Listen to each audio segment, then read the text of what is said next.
नमस्कार, आप Bihar in shorts देख रहे हैं। मैं हूं परमवीर सिंह। बिहार में बीजेपी का सी प्लान काम कर गया है। बिहार में सियासत के शतरंज की बिसात बिछी है। सहमत का जो खेल है वो जारी है। इस बीच बिहार विधानसभा उपचुनाव का कल रिजल्ट आया और रिजल्ट में एक सीट जो है बीजेपी के खाते में गई तो दूसरी राजद के पाले में गया, जिसके बाद इस बात की चर्चा तेज हो गई है कि बिहार में बीजेपी का सी प्लान काम कर गया।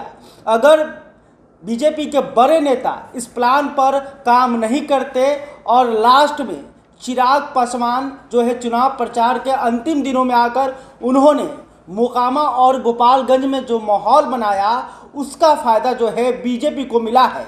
इस बात की पुष्टि खुद चिराग पासवान की पार्टी लोजपा रामविलास भी कर रही है।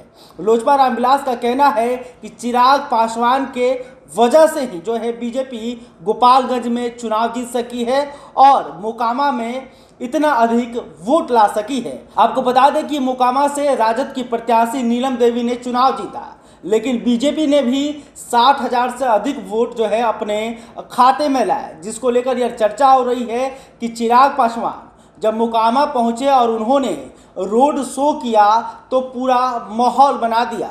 चिराग पासवान जो है वो मोकामा के लिए नए नहीं थे, बल्कि मोकामा में इससे पहले भी उनके पार्टी के प्रत्याशी चुनाव लड़ते रहे हैं और अच्छी खासी संख्या में वोट लाते रहे हैं। ऐसे में जब चिराग पासवान अंतिम समय में मोकामा के मैदान में उतरे तो काफ़ी समर्थन बना और बीजेपी के पक्ष में एक माहौल बना, जिससे यह बीजेपी को फ़ायदा हुआ कि वो अधिक वोट ला सकी। इसके अलावा गोपालगंज में तो बीजेपी चुनाव हारने ही वाली थी, लेकिन जब चिराग पासवान गोपालगंज में चुनाव प्रचार करने गए तो उनका जो वोट बैंक है वो बीजेपी को मिला, जिसका फायदा गोपालगंज में बीजेपी को हुआ और वो करीब 2000 वोटों से चुनाव जीतने में सफल रही।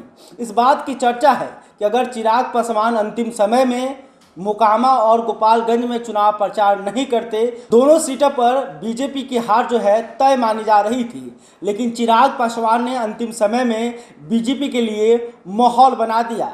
अंतिम समय में अमित शाह ने इस पूरे प्लान को सेट किया और प्लान सी पर काम किया और चिराग पासवान को बिहार में बीजेपी का समर्थन देने को मनाने में वो सफल रहे। आपको खुद चिराग पासवान ने ही बताया था कि उनकी जो मुलाकात है अमित शाह से दिल्ली में हुई, जिसके बाद उन्होंने मोकामा और गोपालगंज में समर्थन देने का ऐलान किया। मोकामा में उन्होंने रोड शो किया और गोपालगंज में बड़ी रैली की। चिराग पासवान के उतरने से कहीं ना कहीं बीजेपी को फायदा हुआ। इसके साथ ही यह संदेश मिल गया है कि बिहार बीजेपी में कोई ऐसा बड़ा नेता नहीं है जिसके चेहरे पर बिहार में चुनाव लड़ा जा सकता है।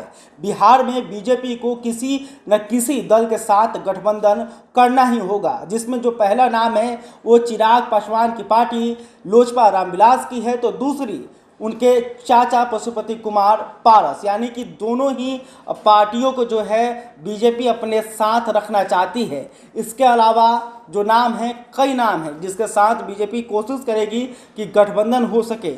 मुकेश सहनी जो कि वीआईपी के सुप्रीमो है, तो उन पर भी कहीं ना कहीं बीजेपी चाहेगी कि वो उनके पाले में आए, लेकिन मुकेश सहनी बीजेपी से काफ़ी नाराज़ हैं क्योंकि बीजेपी ने उनके 3 विधायकों को तोड़कर अपने पाले में कर लिया, जिसके बाद मुकेश सहनी लगातार बीजेपी के खिलाफ बोलते रहे हैं और उपचुनाव में भी मुकेश सहनी ने राजद के उम्मीदवारों को अपना समर्थन दिया था। तो ऐसे में चिराग पासवान ही एक ऐसे नेता दिख रहे हैं जो अब बिहार में बीजेपी के लिए काम करते हुए नजर आएंगे। लेकिन चिराग पासवान की कुछ शर्तें हैं और उन शर्तों पर अभी बीजेपी के बड़े नेताओं से बातचीत हो रही है। चिराग पासवान ने कहा है कि उपचुनाव में भले ही उन्होंने ऐलान कर दिया था कि वो समर्थन बीजेपी को देंगे, लेकिन अभी पूरी सहमति नहीं बनी है कि वो बिहार एनडीए में अभी शामिल नहीं हुए हैं। तो देखना होगा कि बीजेपी क्या चिराग पासवान की शर्तों पर